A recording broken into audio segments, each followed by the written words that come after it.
마가복음 7장 28절 같이 읽도록 합니다. 여자가 대답하여 이르되 주여 올소이다마는 상 아래 개들도 아이들이 먹던 부스러기를 먹나이다. 아멘. 오늘 이 본문의 말씀을 가지고 우리가 함께 축복의 주인공은 이라는 제목으로 말씀을 나누려고 합니다. 축복의 주인공, 어떠한 사람이 축복의 주인공일까요? 축복의 주인공은 하나님의 때를 알고 하나님의 때에 그 기회를 만들어가는 자가 축복의 주인공이다 라고 말씀을 드릴 수 있습니다. 그래서 기회를 놓치지 않는 자예요. 어떻게 해서든지 간에 그 기회를 붙잡는 자죠. 더 나아가서는 기회를 만드는 자가 축복의 주인공이 될 줄로 믿습니다. 마가복음 15장 22절로 23절의 말씀입니다. 같이 읽습니다. 가나안 여자 하나가 그 지경에서 나와서 소리질러 이르되 주 다윗의 자손이여 나를 불쌍히 여기소서 내 딸이 흉악하게 귀신 들렸나이다 하되 한 말씀도 대답하지 아니하시니 제자들이 와서 청하여 말하되 그 여자가 우리 뒤에서 소리를 지르오니 그를 보내소서라고 이렇게 말합니다. 보니까 그 여자가 우리 뒤에서 한 일이 뭐예요? 소리를 질렀다는 거죠.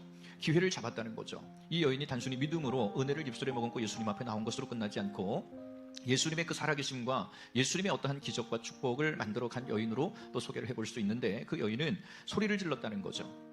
영이 눌리면 소리를 지를 수가 없어요. 그러나 영이 깨어있을 때는 우리는 소리를 질러야 돼요. 그래서 우리가 예배할 때도, 기도할 때도, 찬양할 때도 항상 소리를 질러야 돼요. 아멘으로 받아들이고, 또 기도할 때는 부르짖어 기도하기도 하고, 찬양할 때는 온 마음을 다해서 하나님을 찬양하게 될 때 하나님께서 우리의 찬양을 받으시고, 영이 눌리면 소리를 못 내요. 다른 말로 말하면 소리를 못 내면 죽는 거예요. 오늘 이 한 여인이 있습니다. 딸이 귀신 들린 것을 보게 되고, 그 귀신 들린 것을 가지고 소리를 지르는 것, 여러분 생각해보면 상당히 창피한 일일 수 있어요. 내 어떠한 가정사에 이러한 문제가 있다. 목회를 하면서 우리 성도들을 보면 우리 성도님들 또한 그래요. 영적으로 눌려있고 영적으로 기도가 필요하고, 그래서 주의 종에게 상담을 한다든지 기도 부탁을 할 때에는 상당히 지혜로운 거예요. 체면이 어떻다고, 체면에 서지 않고 부끄럽고 수치스러운 일이라고 생각해서는 안 된다는 거예요. 신앙 안에서 우리는 연약한 자이기 때문에 우리를 도우실 수 있는 분은 누구예요? 오직 살아계신 하나님이다 라고 하는 거예요. 중요한 것은 오늘 본문에 소개되는 이 가나안 여인, 수로보니게 여인입니다. 이 여인의 간절한 외침이 있었다라는 거죠. 오늘 이 여인은 간절한 외침이 있습니다. 사람들을 바라보지 않죠. 의식하지 않습니다. 이 여인이 한 일은 오직 문제에 집중하는 거예요. 중요한 것은 우리가 이 문제를 해결하기 위해서 문제를 집중해야 될 때는 문제를 집중하셔야 돼요. 문제를 집중하지 못하고 오히려 다른 사람을 의식하고 말이에요, 환경을 의식한다면 이 문제를 본론적으로 해결해 볼 수가 없다는 거죠. 학생들이 집중해야 될 공부잖아요. 공부에 집중할 때, 그렇죠? 다른 것에 신경을 쓰면 안 돼요. 밖에서 사업을 하는 사람은 사업에 집중을 해야 되지. 마음을 다른 데 집중하고 나면 아무것도 할 수가 없게 되는 거죠. 이처럼 집중이라고 하는 이 단어가 우리 신앙의 삶에 있어서 상당히 중요한 부분이라고도 말할 수 있습니다. 이 여인은 오직 문제에 집중을 하고 예수님께 집중을 하는 겁니다. 문제 해결자 되신 주님을 알기 때문에 그래요. 그리고 소리를 지를 수 있게 되는 거죠. 소리를 질러야 할 때 소리를 질러야 됩니다. 그런데 소리를 질러야 할 상황에 소리를 지르지 못한다. 이것은 살아있으나 죽은 자의 모습과 별반 다를 것이 없다는 거죠. 소리를 지른다는 것은 다른 걸 말하지 않아요. 주님과 나 사이의 관계를 만들어가는 거예요. 주님 나를 봐주세요. 주님 내가 이렇게 힘이 들어요. 주님 내 힘으로는 감당할 수 없는 문제이기 때문에 주님이 내 인생 가운데 관여해 주셔야 됩니다. 누군가에게 도움을 받으려면 반드시 찾아가야 되는 거예요. 소리를 질러야 되는 거예요. 그렇죠? 소리를 지르지 않으면 얻어낼 수 없어요. 문제를 해결할 수 없다는 거죠. 지금 이 여인이 소리를 질렀다. 영적으로 보면 소리를 지르는 것은 다른 의미도 해석해 볼 수 있겠지만 궁극적으로는 이러한 의미예요. 주님과 나 사이에 영적인 관계를 만들어가는 거예요. 접촉점을 만들어가야 되는 거죠. 마가복음 10장 47절로 48절 우리 같이 읽도록 합니다. 나사렛 예수시라는 말을 듣고 소리질러 이르되 다윗의 자손 예수여 나를 불쌍히 여겨주소서. 여기서 한 일이 뭡니까 여러분? 지금 다른 일이 아닙니다. 스스로의 창피함을 무릅쓰고 말이에요, 해결자 대신 나사렛 예수를 찾는 겁니다. 그렇죠? 누구보다도 다르게, 누구보다도 더 크게, 누구도 아무도 생각하고 표현해내지 못한 고백을 가지고 다윗의 자손 예수요. 많은 사람들이 나사렛이라고 하는 예수님의 출신 고향이잖아요. 촌동네잖아요. 지명적으로 보고 지역적으로 봐도 이것은 시골이란 말이에요. 나사렛이라는 곳에 오죽하면 이런 말이 있습니다. 선한 것이 나사렛에서 나오겠느냐.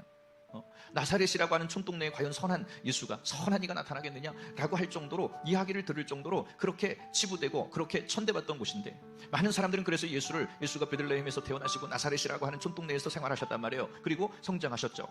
그 모습을 보고 다 나사렛 예수로 알고 있는 거예요. 가까이 있는 사람이든 조금 떨어져 있는 사람이든 다 나사렛 촌동네 예수, 그가 뭐 대단하냐, 별 볼 일 없다 라고 이야기할 때, 지금 이 환우는 뭐예요? 이 환자는 뭐예요? 나사렛 예수라고 말하는 저들의 말과는 다른 고백을 하고 있는 겁니다. 다윗의 자손, 다윗의 위로부터 오신 예수요. 예수, 당신이 메시아고 당신이 구세주다. 당신이 참된 치료자이고 당신이 하나님이라는 고백을 통해서 고백을 하는 겁니다. 나사렛 예수시란 말을 듣고 소리질러 이르되 나사렛 예수시란 얘기를 들었어요. 나사렛 예수여 불러야 되는 것이 정상적인 겁니다. 그런데 그가 뭐라고 말합니까? 다윗의 자손 예수요. 그렇죠? 다윗의 자손 예수요. 일반 사람들이 보는 것과 똑같이 보지 않아요. 이게 믿음의 지혜입니다. 하나님이 주시는 지혜예요. 성령의 깨닫게 하심이에요. 베드로도 그런 고백을 했어요. 주는 그리스도시요 살아계신 하나님의 아들이십니다. 남들은 예수가 누구냐라고 할 때 그냥 성인 중에, 그냥 세상에 아주 유명한 사람 중에, 훌륭한 사람 중에 한 명이라고 말할 때 베드로가 고백한 것은 주는 그리스도시요 살아계신 하나님의 아들이십니다. 이 믿음의 고백을 누가 알게 하셨습니까? 세상의 지식으로부터 얻은 것도 아닙니다. 세상의 어떠한 교수법을 알게 된 것도 아니에요. 성령께서 보게 하시니까, 성령께서 깨닫게 하시니까. 지금 우리 스태프들이 함께 예배에 참여하고 있습니다. 내 힘으로 하는 것이 아니죠. 누가 하라 그래서는 게 아니라 성령이 내 안에 오셔서 하게 하실 수 있는 마음을 주셨기 때문에 누군가 주의 종 여러분들과 함께 하십시다 라고 말할 때 같이 협력하게 되는 거죠. 세상의 눈으로 보면 이해가 되지 않아요. 시간을 허비하는 것 같아 보입니다. 그러나 성령께서 우리의 마음속에 이것을 이해하게 만드시고 깨닫게 만드셔서 우리가 함께 예배하고 있는 줄로 믿습니다. 이도 동일한 겁니다. 많은 사람들이 나사렛 촌동네 예수 아니다, 다윗의 자손 예수다 라고 고백을 할 때 예수님은 늘 지금 주위에 있는 많은 궁중들에게 나사렛 예수 듣고 있단 말이에요. 그런 모든 고백과 외침이 들리지 않아요. 그런데 어느 한 환자가 말이에요, 세상에 다윗의 자손 예수요? 지금 예수님의 귓가에 이 외침이 들린 겁니다. 예수님이 길을 가시다가 지금 그 외침 가운데 발걸음을 멈추실 수밖에 없는 거예요. 엄청난 축복이죠. 혈루증을 앓았던 여인도 마찬가지예요. 많은 무리가 예수님을 에워싸고 있습니다. 그런데 예수님의 발걸음을 멈추고 예수님의 옷자락에서 능력이 나간 걸 아셨다? 다른 거죠. 누군가는 손끝이 예수님의 옷자락에 간신히 닿을까 말까, 그래 닿았어요. 닿았단 말이죠. 그 사건으로 예수님의 능력을 경험하고 예수님께서 자기의 옷에서, 자기의 몸에서 능력이 나간 걸 아셨다 그랬단 말이에요. 그런데 왜 그 여인이 아닌 예수님 가장 가까이에서 예수님의 살결을 부딪히고 옷자락에 이렇게 부딪히며 다니는 저들은 그 문제의 해결을 받지 못했느냐는 거죠. 도리어 예수님의 가장 가까운 거리가 아닌 손을 사정없이 뻗어야 예수님의 옷자락에 손을 댈까 말까 할 정도에서 많은 궁중에 밀리고 밀쳐서 있는 그 여인은 예수님의 능력을, 예수님의 발걸음을 멈추게 할 수 있었느냐? 기회를 붙든 거죠. 이것은 믿음의 역사예요. 다른 겁니다. 살아있다, 우리 안에 생명이 있다, 예수님을 멈춰서게 만드는 거죠. 다윗의 자손 예수여 나를 불쌍히 여겨 주소서 인정하는 겁니다. 하나님의 은혜가 아니면 안 됩니다. 시작. 그래서 우리가 신앙의 삶을 살아갈 때는요, 동기가 필요해요. 어떤 동기가 필요하냐? 하나님, 나는 할 수 없어요. 주님 도와주셔야 돼요. 내 가정, 내 자녀, 내 사업, 내 모든 환경 하나님이 간섭해 주셔야 됩니다. 하나님이 책임져 주셔야 됩니다. 하나님, 내 힘으로 할 수 없습니다. 하나님, 나를 붙들어 주세요. 나는 아무것도 보잘것없는 연약한 마른 막대기와 같습니다. 그러나 주님 손에 붙들림 받을 때 능력의 도구가 되고 홍해를 가르는 역사를 일으키죠. 아말렉을 쳐부수는 하나님의 위대한 역사를 드러내게 되는 것이죠. 이러한 믿음의 고백이 우리 안에 있는 거죠.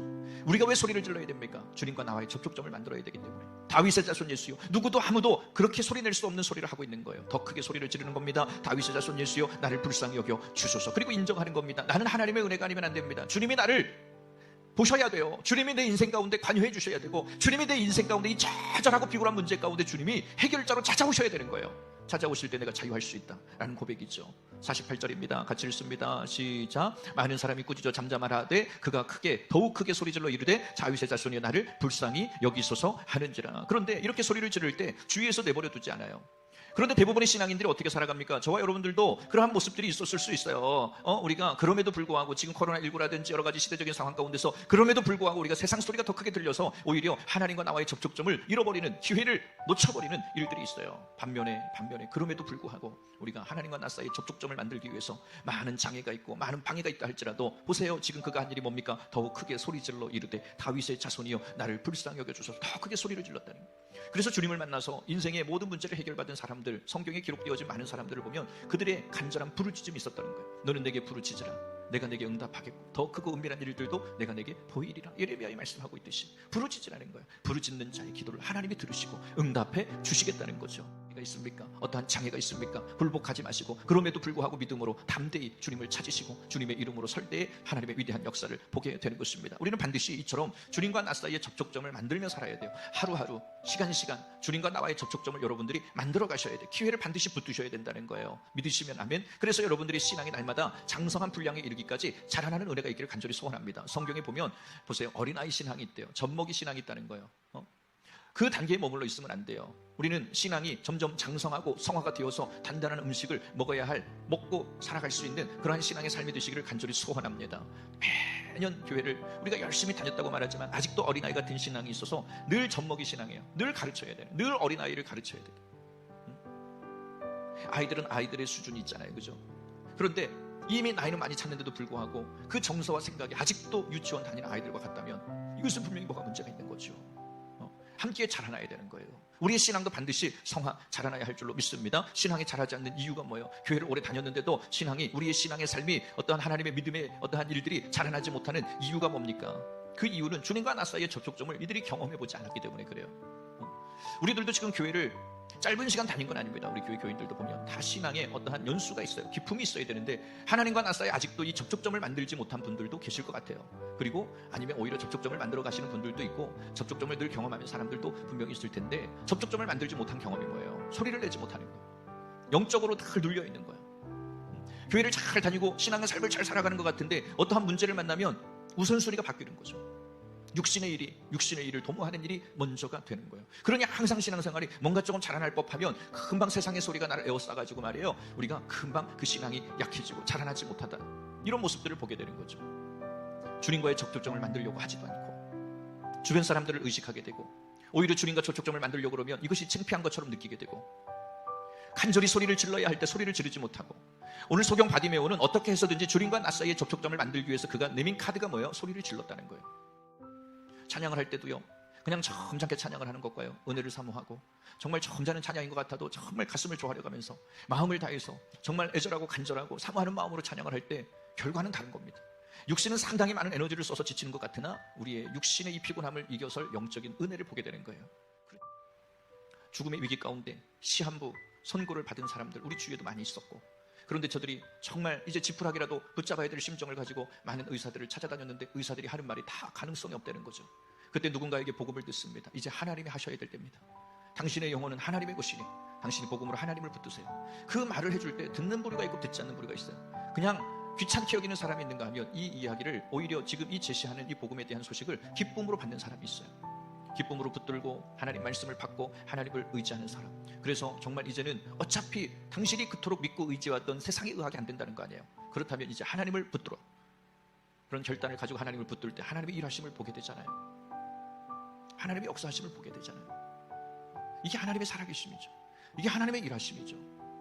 저와 여러분이 정말 힘들고 어려울 때, 육신으로 많이 지쳐 있을 때 더 사모하는 마음을 가지고 주님의 이름을 부르고 주님의 이름을 간절히 찾고 구할 수 있는 여러분들이 되시기를 간절히 소원합니다. 이 지금 소경 바디메오는 어떻게 해서든지 주님과 자신 사이에 접촉점을 만들기 위해서, 관심을 끌기 위해서란 거예요. 쉽게 표현하면 관심을 끌어야죠. 관심. 많은 사람들이 있는데 주님 제발 저를 좀 봐주세요. 접촉점이죠. 소리를 지르는 겁니다. 내 영혼의 갈급함, 은혜를 사모하는 간절함, 애통함이 있어야 되는 거예요. 그때 주님과 영적인 나 사이에 접촉점이 만들어지는 거예요. 그런데 그 접촉점을 만들려 하지도 않고 깊이 생각을 하지 않는 우리가 문제인 거예요. 힘듭니까? 어렵습니까? 삶에 어떤 난관이 있습니까? 주님과의 접촉점을 찾으라고 하나님이 또 다른 어떠한 사인이라고 왜 생각을 못 하시느냐 말이죠. 갑자기 늘 우리의 삶이 평온하다면, 늘 평온하다면 우리가 주님을 찾을 이유가 없어요. 여러분들의 성격이 어떤 성격인데요? 절대 주님을 찾지 않습니다. 그런데 우리가 늘 평온하던 삶에 어떠한 가시밭길이 있고요, 좁은 길이 생겨났단 말이에요. 이것은 하나님의 징계를 받은 게 아니죠. 우리 믿음의 눈을 뜨고 볼 때 하나님이 나를 그토록 애타게 찾으시는 하나님의 표현이고 사인이라는 것을 우리가 안다면, 그때 비로소 하나님을 더 간절히 찾게 되고 부르짖게 되고, 그로 인해서 맛봄의 은혜가 있는 거예요. 은혜를 맛보고 기도 응답의 어떠한 맛을 보는 거죠. 시한부 인생에 있는 사람이 그 계기를 통해서 주님을 더 깊이 만날 수 있는 계기로 만들어가는 거죠. 똑같은 환경 가운데 어떤 이는 그 기회조차 만들지 못하고 그냥 생을 마감하는 사람이 있는가 하면, 오히려 정말 위기를 기회로 만들어가는 그러한 사람들, 믿음의 사람들이 모습이 되어야 할 줄로 믿습니다. 또 하나는 주님 앞에서 소리를 반드시 우리가 질러야 된다는 거죠. 하나님을 향해서 소리를 내라는 거죠. 마태복음 15장 22절의 말씀에 보면, 마태복음 15장 22절의 말씀에, 마태복음 15장 22절 같이 읽습니다. 가난한 여자 하나가 그 지경에 나와서 소리질러 이르되 주 다윗의 자손이여 나를 불쌍히 여기소서, 내 딸이 흉악하게 귀신에 들렸나이다. 그렇게 말하고 있는 거예요. 지금 나사렛 동네에 목수의 아들을 부르는 것 아니죠. 이 여인 또한 예수를 메시아로 인정하고 구주라고 고백을 하고 있는 겁니다. 지금 우리가 기도할 때 부르짖는 주여라고 외치는 것과 같은 거예요. 주여. 주님만이 구세주이십니다. 주님만이 이 문제 해결자이십니다. 세상의 의학을 의지하고 세상의 방법을 의지하는 사람은 늘 그렇게 살아가요.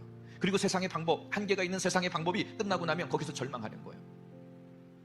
그러나 생명의 주관자 되신 아버지 하나님, 알파 오메가 되신 아버지 하나님, 모든 문제의 시작과 끝을 쥐고 계신 아버지 하나님, 그분을 의지하게 될 때 그분을 의지하는 인생은 행복한 거예요. 하나님의 허락이 없이는요, 공중에 나는 새 한 마리도 그냥 떨어지지 않습니다. 우리의 생명의 주관자는 누구세요? 하나님이세요. 그런데 우리는 자꾸 생명의 주관자 되신 하나님을 등에 지고 말이에요. 등지고 살아가요. 그래서 우리가 해야 될 일이 뭐예요? 소리를 질러대는 거예요. 주님을 찾는 겁니다. 주님을 내 안에 모셔드리는 거예요. 이 문제 가운데 주님의 해결자로 모셔드리는 겁니다.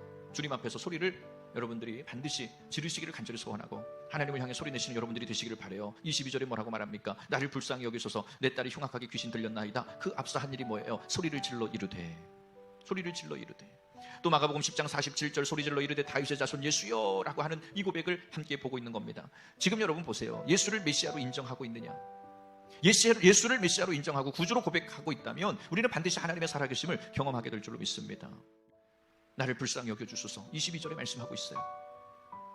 우리가 걷는 그 길이 때로는 뒤돌아보면 너무나도 쓸쓸하고 외로울 수 있습니다. 길이 보이지 않아서 답답할 때도 분명히 있어요.